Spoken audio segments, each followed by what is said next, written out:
আসসালামু আলাইকুম। বাংলাদেশ থেকে স্বৈরাচার চলে যাওয়ার পরে সংস্কার নিয়ে একটা কথা আসছে এবং এই সরকারের গুরু দায়িত্ব হচ্ছে সংস্কার করা। এই সংস্কার কমিশন গঠন করার পরে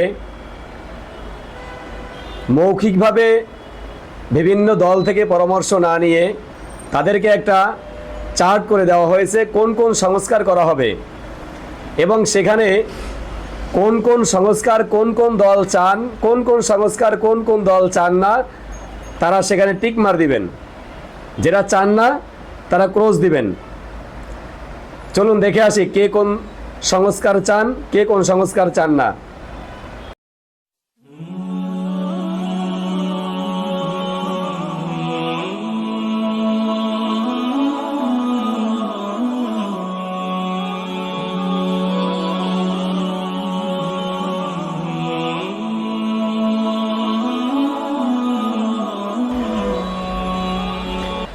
এই যদি হয় সংস্কারের অবস্থা, ক্ষমতায় বসাবেন কাকে?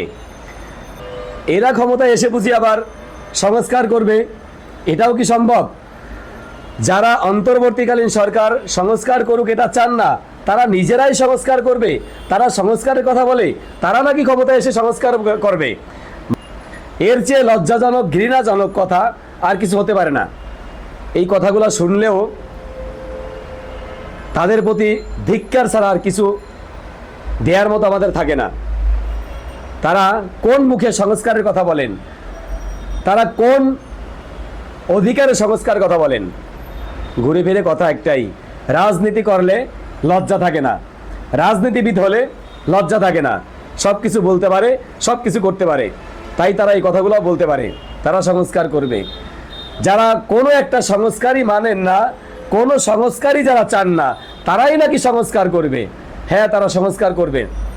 আওয়ামী লীগ যে সংস্কার করেছিল, দেশে কোনো বিরোধী দল থাকবে না, কোনো সমালোচক থাকবে না, কোনো বিরোধী মত থাকবে না, এই সংস্কার তারাও করবে, এটা আমরা বিশ্বাস করি। ধন্যবাদ।